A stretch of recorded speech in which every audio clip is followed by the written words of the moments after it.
Jeg er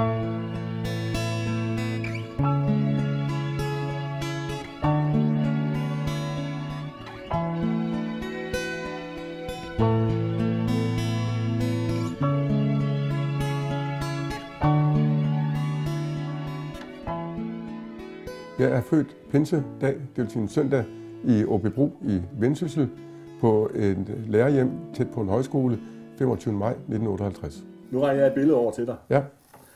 Og det er jo så det første billede, vi har af dig, og der er du sammen med din far. Ja, det er min far, der viser mig frem for eleverne. De står lige uden for mine forældres soveværelse, hvor de synger "Se, nu stiger solen". Og det er jo noget af en velkomst til verden at få. At der er sådan en stor flok, der synger en velkommen. Mere familie? Ja, det er min fars og mors familie, der er mødt op til min barnedåb. Og det finder sted i hjemmet, ret nybygget hjem i Aabybro. Og hele min familie er til stede, og specielt min fars mor fik nok lidt af en overraskelse ved den lejlighed, fordi der var en meget fast tradition i familien, og den hed ikke Paul, og det var det navn, jeg fik. Min far var førstefødt søn, han hed Karl. Hans far var også førstefødt, han hed Hans. Han var også førstefødt, så hed han Karl og Hans og Karl og Hans, og derfor var der en forventning om, at nu kom Hans igen. Det blev som en lillebror, der kom til at hedde Hans. Ja. Du blev en Paul. Jeg blev en Paul. Og den lille Paul, han vokser op, og alle de her unge mennesker, der er rundt omkring dig, jamen de forkæler dig. Altså, det vil jeg jo ikke kalde det. Jeg synes, de giver mig en naturlig opmærksomhed. Jeg voksede op på en ungdomsskole, hvor der er masser af elever. Og det billede, du kan se der, det er, at jeg er med i småsløjt. Mine forældre var sløjtlærere, og min mor tog sig småsløjt og håndarbejde. Og her er det om sommeren, fordi det er pigerne på ungdomsskolen. Dengang så var pigerne der om sommeren, og drengene var der om vinteren. Det var ordnet forhold. Og vi kan se, hvordan du håndterer en hammer. Ja, jeg er i sløjtlokalet. Min far er sløjtlærer, og jeg har været vældig glad for at arve noget af den tradition. Og det er sjovt. Ja. Altså, det kan du jo se på billedet. Og så er der en lille speciel historie her, fordi det er jo hverken din far eller din mor, der er med på billedet her. Det er i hvert fald slet ikke din mor. Nej, det er to fra køkkenpersonalet, og så er det en anden lærerpars lille datter. Når man vokser op på en ungdomsskole eller en højskole, så har ens forældre en arbejdspligt, der hedder, at man spiser sammen med eleverne. Og jeg er opdraget med, at i starten, når vi var meget små, så slap vi, så spiste vi ude i køkkenet. Sidenhen så lærte jeg et ord, der hed, så samler vi. Og så var det sådan set lige meget, om man var færdig eller ikke var færdig, så man havde været at være færdig, når det ord, så samler vi. Altså på ungdomsskoler, der kommer fotografer rundt i hjemmene. Når man forlader en ungdomsskole, så vil man gerne have et billede af sig selv og sine kammerater, men også af lærerfamilierne. Og det er så et klassisk 60'er hjem, du har med at gøre der. Og i det hjem, der kom eleverne også. Altså man åbnet sit hjem, typisk en aften om ugen, hvor så kom i små grupper, og så sad man og lavede quiz, eller snakkede sammen, eller så Otto Leisner, eller hvad man nu gjorde dengang. Bygget med Bilufix. Ja, det er mig og min lillebror. Vi har et legeværelse sammen, og jeg har fornøjelsen af at samle Bilufix. Det synes jeg var vældig sjovt. Jeg var også vildt begejstret for Meccano. Så kunne man med sådan en lille tandhjul og nogle plader lave en lille sav, og så save kiks igennem. Det er måske ikke det mest produktive, men det var sjovt. Det er jo umiskendeligt det dansebillede. Ja, jeg gik på danseskole. Det gjorde man dengang, som du også selv ved har fortalt mig. Og vi gik på Aabybro danseskole, som var på Kronen. Og det var ved siden af Biersted Sparekasse og ved siden af biografen. Og det var et fint lille stationsby, jeg voksede op i. Og jeg tror ikke, der er lige så udbredt, at man går til dans, men det gjorde man dengang. Ja, her spiller du skak. Ja. Du var, eller er, et rent skakgeni. Nej, det vil jeg ikke sige. Der er dem, der er mere. Men jeg lærte at spille skak meget tidligt. Man spillede skak på ungdomsskolen, og jeg gik rundt og kiggede på eleverne, der spillede skak, og det så sjovt ud. Og som 6-årig, så lærte jeg at spille skak.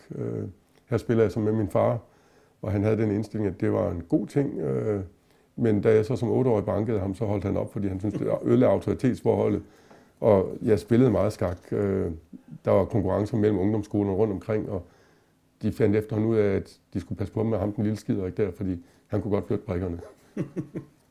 Den lille dreng skal også i skole. Ja, min mor var håndarbejdslærer, så hun havde syet fint skoletøj til mig, og jeg var meget stolt. Nu skulle jeg til at starte i skole, og det så jeg meget frem til, og jeg er i høj grad, hvad jeg kalder et skolemenneske.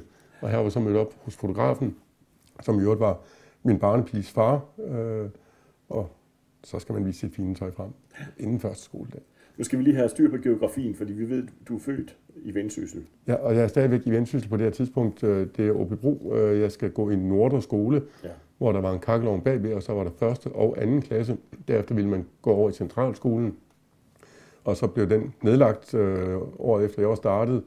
Vi var kun 4-35 i klassen, så det kan jeg ikke forstå med skråpulte. Og så startede vi i Centralskolen i anden klasse, og så i tredje klasse, så sker der det, at jeg forlader Aabybro. Mine forældre flytter til Mellerup, og så synes jeg og min lillebror, at vi flytter med. Ja. Du fortsætter med at arbejde lidt med træ og hygge dig med det? Jeg er her i sløjtlokalet, som var det var noget gammelt lort, men det var godt at arbejde, og jeg var sammen med eleverne der, og jeg kan godt lide at bruge hænderne. Jeg kan også godt lide at være sammen med de elever der, og der får man sådan en meget bred berøringsflade hvert eneste år. Så kommer der nye elever, og de synes altid, man selv er spændende. Og vi skal lige fange dig ved køkkenbordet igen med solid kost. Ja, det er budding, og jeg tror også, at der er noget kirsebærsovs. Det er, når man er ungdomsskolebarn, så er køkkenet en naturlig ting. Man spiser ikke så meget hjemme. Det er en del af livet. Man bliver meget sammenspist i den grundtvigolske tradition. Bogstaveligt talt. Bogstaveligt talt. Altså det at sidde og smaske sammen, det svejser bånd sammen. Man skulle ikke tro det, men det gør det. Den unge herre, Poul Overlund Sørensen, nu med eget skrivebord. Ja, da vi flyttede til Mellerup, så fik mine forældre bygget et hus, og nu er standarden steget. Nu får vi eget værelse. I stedet for mig og min bror skal dele vores værelse, så har vi eget værelse. Det er jeg vældig glad for. Du kan se skakuret i baggrunden, og så har jeg mine bøger, og er lidt stolt. Det her, det er fra en rejse. Ja. Og du er ikke på billedet. Nej. Men du skal fortælle lidt andet alligevel. Ja, det er, at da jeg skulle starte på 7. klasse, så flyttede jeg fra den der lille friskole, og den var lille. Der var den store klasse og den lille klasse. Den store klasse, jeg tror, vi var en 7-8 elever i alt, og min årgang var den store. Vi var 3 på den årgang. 7. klasse, så flyttede jeg over til den lokale centralskole, Harreslev. Og vi starter med at tage på hyttetur til Norge. Og det er min lærer, der er her på billedet. Det er hr. Lindum, som er tysk. Så er det min engelsklærer, og så er det min klasselærer, fru Kirk. Og fru Kirk, hun var en god klasselærer og en dygtig formningslærer. Så hun inviterede os til varme veder, stor bededagsaften, når vi sluttede. Og det har faktisk holdt til en 30-35 år, at klassen har samledes der med varme veder. Jeg har svigtet en hel del, fordi jeg flyttede til Bornholm eller Sønderjylland eller andre steder. Så jeg kunne ikke på samme måde lige smutte ind til Randers, men klassen holdt sammen. Men her får du en studenterhus på hovedet. Ja, og der er vi faktisk flyttet over til et andet hus, som min far selv byggede. Jeg kan huske taget af skifer, det sad jeg og lavede en sommer sammen med min far. Det var nok primært min far, men vi hjalp til med at bygge det. Og efter folkeskolen, så startede jeg på den erhverdige Randers Statsskole, hvor jeg blev matematisk-fysisk student. Men det er altid rart at have lommepenge, ikke? Det er altid rart at have lommepenge. Og jeg startede i den sidste sommer i gymnasiet som rejsemontør af stålsiloer til korn og ensilage. Jeg havde startet med at få henvendt mig på arbejdsformidlingen. Jeg regnede sådan set med, at så ville jeg få et kryds, men de havde arbejdet til mig. Jeg var lidt rystet over, at det også kunne finde sted. Men det var sådan meget fint. Jeg mødte op på Randers Andelsslagteri, hvor jeg havde 3 ugers chance med at male. Vi fik at vide, at der var 2 ugers arbejde, men 3 ugers ferie, hvor det kunne lade sig gøre. Og sjovt nok, så trak arbejdet lige præcis til at vare 3 uger. Så om fredagen, så ringede jeg ud til Assentoft Silofabrik, fordi en af mine klassekammerater havde arbejdet der. Og så fik jeg også arbejde der. Det er sådan noget med, at jeg skulle møde der klokken 7 og have skiftetøj med. Jamen, så havde jeg skiftetøj med. Og vi arbejdede hen under aftenen og kom hjem. Næste dag, så skulle jeg møde igen, og så fandt jeg ud af, at der arbejdede man altså typisk fra 7 om morgenen, så spiste man sin frokostpakke. Så om aftenen tog man ind og spiste aftensmad på et missionshotel eller en kro. Så tog man ud og arbejde igen hen til 9:30-tiden. Så tog man ind til missionshotellet overnattet, og så fik man fri fredag eftermiddag. Og vi kørte rundt i hele landet. Jeg var rimelig dygtig til at skrue møtrikker på. Og sådan en silo på en 12-13 meter, så kunne vi en 7-8 mand klare på et døgns tid. Og det var sådan set de mest udviklede dele af landbruget, vi kom til. Det vil sige, det var Jylland, Vestjylland, Fyn, Sønderjylland. Og så ikke ret meget på Sjælland, men også Bornholm. Og det her, det er et billede, hvor vi skal afsted til Bornholm en 2-3 uger for at samle. Var det første gang, du var på Bornholm så? Det var første gang, jeg var på Bornholm. Ja, der sker jo så det, at du har nogle idéer om, at du skal ikke rejse rundt og være rejsende montør. Nej, altså man kan sige, at det her, det er ferie fra bøgerne. Jeg læser i Aalborg, hvor jeg læser samfundsfag. Så har jeg en højskoleophold i Haderslev, hvor jeg møder min kone. Så starter jeg på mit bifag i Aarhus, hvor jeg læser religion og kristendom. Vi bor oprindeligt i Herning, hvor min kone er startet som studerende, og så flytter vi til Aarhus, og mellem Aarhus og Silkeborg, hvor vi bor sådan rimeligt langt ude på landet. Vi skal lige se, I bliver gift. Vi bliver gift. Så det er rigtig nok, at du møder din kone. Jeg møder min kone, ja. Og vi bliver gift, og det er mine svigerforældre, der holder bryllup, som sig hør og bør. Ja. Det foregår derfor på Bornholm. Vi bliver gift nede i Nikolaj Kirke, og bryllupsfesten finder sted herude på Villa Nova, og det er billeder fra Villa Nova, vi har med her. Ja. Men I blev altså ikke hængende på Bornholm. Nu vender vi så først blikket mod Silkeborg. Ja, altså det her, det er et lille gård, hvor at landmanden han har holdt op med at have grise, og så har han indrettet den tidligere lille grisstald til en lejlighed, som han lejer ud, og der bor vi til leje, mens vi er studerende. Og der er cirka 2 kilometer på grusvej, inden man kommer hen til landevejen. Og der på det tidspunkt, så tager vi og har en velo. Det er vores primære transportmiddel. Og her har vi mig, hvor jeg med styrthjelm og velo og min gode skoletaske, som jeg fik, da jeg startede på gymnasiet, og faktisk stadigvæk har. Det er en god holdbar model. Nu fra, hvad skal vi sige, fra det midtjyske, som vi jo vilkårligt må kalde Silkeborg og Aarhus, så skal vi så til Sønderjylland. Ja. Og her har vi det så sønderjyske set lidt forover. Ja, det er Uge Folkehøjskole, som ligger imellem Aabenraa og Tinglev. Uge er en dansk-tysk by, meget delt af den nationale, og det er sådan set også derfor højskolen blev anlagt, og det var en gammel folkeskole, der blev nedlagt. Og så var der en forstander, eller rettere en, der gerne ville være forstander, der fik øje på den, og så startede han en højskole. Vi får vores første barn, det er født i Aabenraa, og her er de stolte, glade forældre, og det betyder meget for os. Det er helt oplagt. Det er Anna, der bliver født der den 9.9.86. Jamen, det her billede, synes vi jo bestemt, vi skulle have med. Ja, det er i Mellerup, hvor vi er til et arrangement sammen med vores datter Anna, og hun er blevet lidt træt, og der følger lidt med, når man er et højskolebarn, at så er højskolesangen på noget, der fylder, og den kan også gøre god gavn som støtte, så man ikke falder ud over kanten. Nu skal vi så til noget helt andet, fordi nu er jeg jo til Bornholm. Ja. På det tidspunkt, hvor at jeg bliver uddannet, der har man automatisk ret til at få pædagogikum i gymnasiet, men man trak et nummer i en rækkefølge og stillede sig i kø, og da jeg fik ret til pædagogikum, så valgte mig og min kone, at vi skulle tage til Bornholm, hvor min kone har hele sin familie. Så jeg tog gymnasiet som mit pædagogikumsted her, Rønne Statsskole, som der stod inde på lærerværelset, og Bornholms Amtsgymnasium stod udenfor. Og efterfølgende så underviste jeg på ungdomsuddannelserne. Gymnasiet fik jeg nogle timer, på VUC fik jeg nogle timer, og specielt på erhvervsskolen, handelsskoleafdelingen primært, fik jeg en hel del timer. Og det er sådan set det, jeg har arbejdet mange år herovre på øen. Det er som ungdomsuddannelseslærer. Det at rende til 3 lærermøder er måske lidt rigeligt, så på et tidspunkt så blev det til, at det især var VUC og erhvervsskolen. Jeg har også undervist en hel del op på læreruddannelsen de første 10 år. Og her har vi så et klassebillede af lærerne fra Bornholms Erhvervsskole 98-99, som er en af de årgange, jeg har været på. Dine børn? Ja. Skal vi lige have kigget på lidt igen? Mine børn, de vokser op herhjemme, så kommer de hos dagplejemor, og på et tidspunkt kommer de i Gardenvangens børnehave, kommer begge to. Her er det Anne, der er i gang ude på legepladsen. Og jeg husker, at vi havde både med børnehaven og sidenhen med skolen et vældig fint samarbejde med de ansatte. Altså, det var vi vældig glade for. I 1992 specielt husker jeg, at de havde indkaldt forældre og børn. Nu skulle de være sammen. Det er jo vigtigt, og det er det. Og vi skulle spise og hygge. Og der var bare det, at lige den aften, så var der semifinale i Europamesterskab mellem Danmark og Holland. Så der var forældre, der sagde, at vi er altså nødt til at have et fjernsyn. Pædagogen sagde, at det er børn, der skal have fokus, der skal ikke være fjernsyn.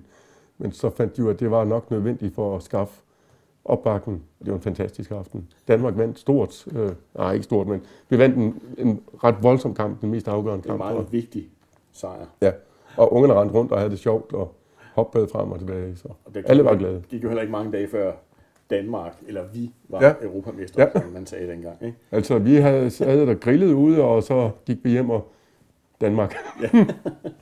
Det kunne give noget nationalt sammenhold. Dine børn i spejderuniform. Ja.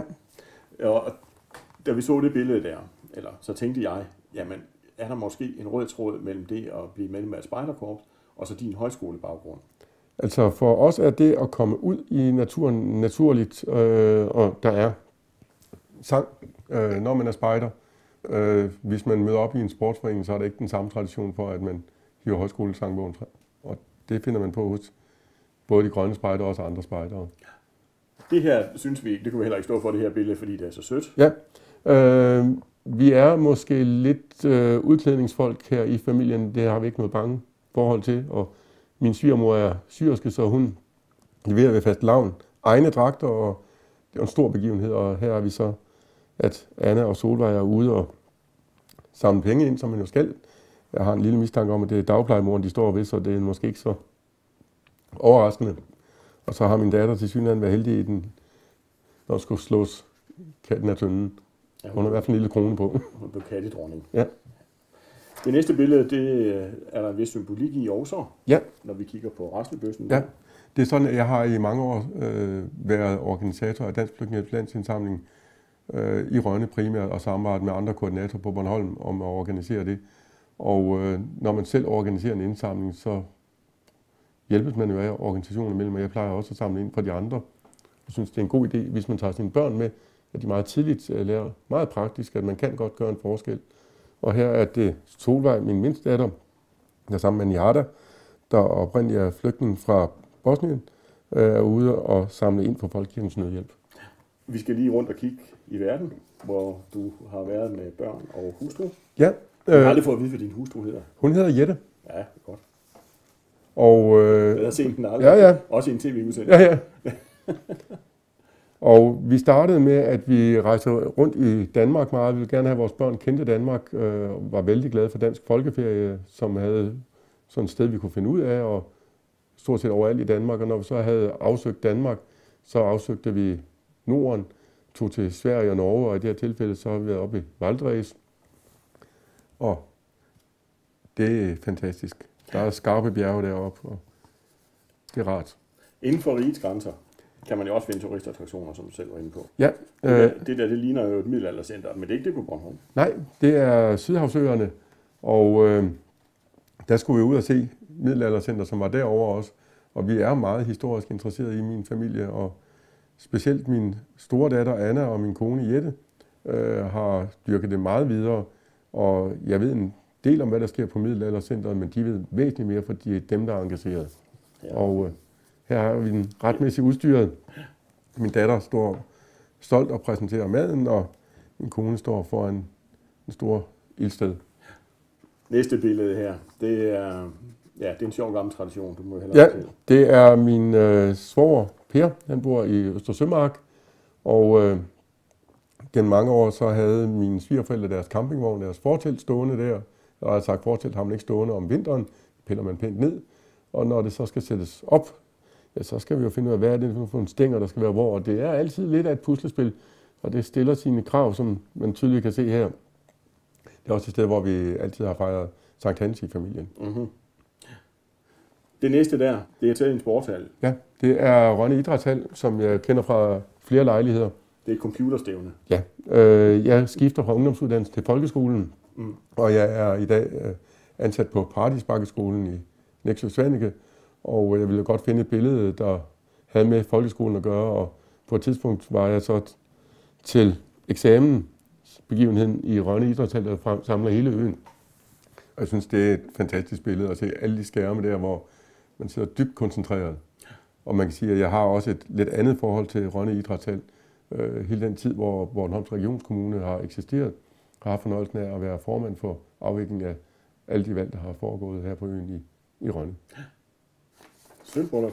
Ja, det er sølvbryllupsbilledet med porten, der er omkranset, og hvor at vi også kan se, at nu er vores børn efterhånden ved at være rimelig store. Vi har, at Anna, hun er bibliotekar. Hun er bibliotekaruddannet i København, og Solvej, hun læser til lærer, og så er der jo også 2 tilbage. Og kattene. Ja, vi skal lige en tur til Skotland. Ja. Fordi du har simpelthen været ude for at finde ud af, hvor var den her Chivas Regal, den kom fra. Ja, altså der sker jo det, at min kone og jeg, vi så begynder at tage på ture alene. Vi tager til Berlin, storbyferie, og så tager vi altså også til Skotland, hvor vi oplevede at bo på bed and breakfast, en gammel tradition i England, fra at enkerne sad tilbage efter 2. verdenskrig, skulle et eller andet leve af, og så lavede de bed and breakfast. Og vi havde på forhånd bestilt en bustur, hvor vi skulle ud og se whiskybrænderi, som det jo er, blandt et lille et. Chivas Regal, de havde nogle store industrianlæg, men de viste det lille hyggelige frem. Og den bustur der, det var en fin bustur, fordi vi ventede på bussen. Der var kun os og så chaufføren. Så der var særbetjeninger, vi var ude og kigge på landbrugsprodukter og fiskerlejer, og vi fik alle fortællingerne med, og de pauser, der var brug for. Men her er vi så oppe og se en af de middelalderborge, der også kendetegner Skotland, som er et fantastisk sted. Nu noget helt andet.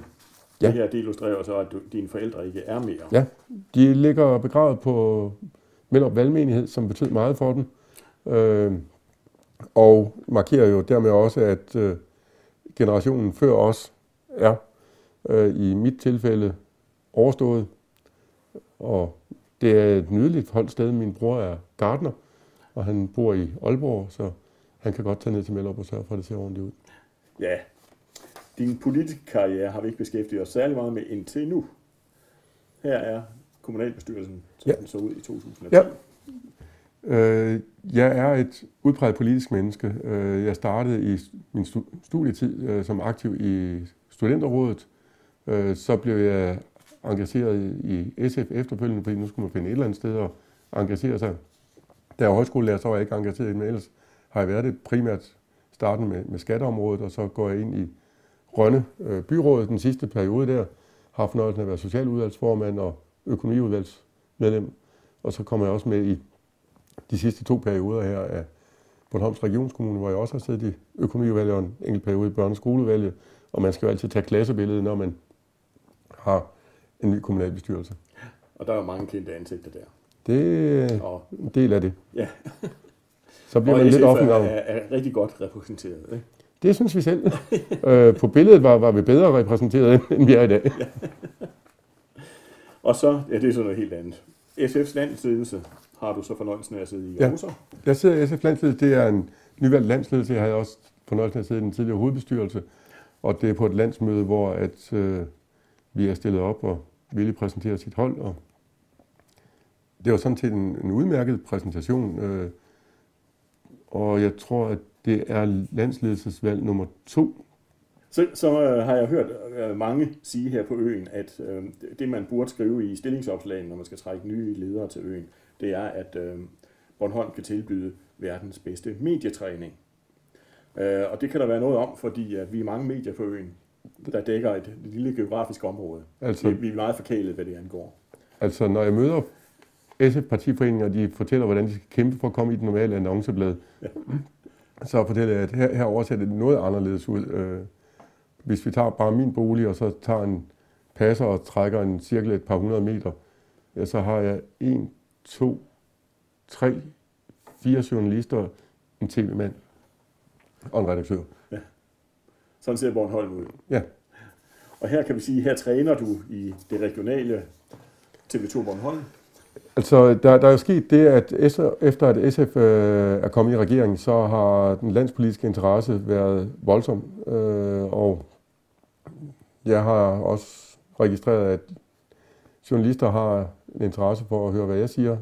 Det er måske fordi, at jeg netop herover møder mange journalister, og jeg synes, at man skal jo selvfølgelig fortælle et eller andet, fordi alle skal leve af noget. Og det, der hedder at henvise til, at andre må udtale sig på ens vegne, opfatter det som det sted usportsligt. Og her har vi så, at jeg dels optræder hos jeres lille kanaler, også hos konkurrentens.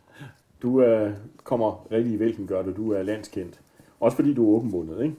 Du tager godt kritisere på den politiske ledelse i SF. Altså, hvis der er nogle vilkår, som enhver kan se, så ser jeg ikke noget problem i at sige det, som det er. Og det er faktisk min oplevelse, at vi i øjeblikket har en generel linje i partiet, at det måske er en meget klog måde at gøre det på. Der det seneste forlig, som vi jo ikke var så stolte over i SF hele vejen igennem, jamen så har selv ledelsen sagt, at der er dele, der ikke er opfundet af SF, men som en del af det vilkår, der hedder, at man er med i en regering, og man behøver sikkert lovprise det, men man må lære at leve med det. Det her det er et sted, pressen normalt ikke kommer ind til. Det er gruppeværelset i SF, hvor jeg efterhånden er kommet en hel del, og her er det et møde, hvor både at landsledelsen og ministrene og folketingsgruppen er samlet. Anledningen er, at Willy tager afsked med os. Det bliver annonceret om morgenen. Ham du kalder Willy, det er landets udenrigsminister Villy Søvndal. Det er landets udenrigsminister Villy Søvndal. Jeg har en hel del år sammen med Willy. Ja. Rent faktisk sker der jo det, at ved den lejlighed, at Willy han kan godt fornemme, at det er en historisk ting at skifte, og han holder en lille afskedstale, hvor han taler pænt om os, og det er vi sådan set meget glade for, og meget realistisk også. Og så rejser en minister sig og siger tak for Willy, og rejser en folketingsmedlem og siger tak, og der er ikke rigtig nogen landsledelsen, der rejser sig, og det synes jeg jo hører sig til. Jeg kommer til at tænke på, at det er forresten mig, der har længst anciennitet, og det, der i nogle kirkesamfund er ældsten. Og det at være ældsten, det har indebærer nogle forpligtelser, så jeg holder landsledelsens afskedstale til Willy i den lejlighed. Et uforglemmeligt øjeblik. Det, både din tale og hans afsked. Jeg tror, at min tale jo ikke fylder så meget i historiebøgerne, som selve skiftet af formanden. Nu bruger vi det sidste billede som et symbol på, at du jo er meget politisk engageret og bruger rigtig meget tid på det. Du har din private karriere stadigvæk, erhvervsmæssigt. Men du tager dig sandelig også tid til at passe familien. Det, at jeg er afsted, ofte i landspolitisk sammenhæng, opfatter flyveren som et normalt transportmiddel, giver faktisk også nogle fordele. Fordi min døtre, som bor i København, som min datter bor på Amager, hun har en yndlingscafé, og der er gode muligheder for at træffe hende langt bedre, end hvis jeg kun var på Bornholm. Og her er min kone Jette og min datter Anna netop på Café Outdoor, som er stedet, hvor vi kan invitere, og så mødes vi, og så bringer vi lidt at med, hvad sker der i øjeblikket.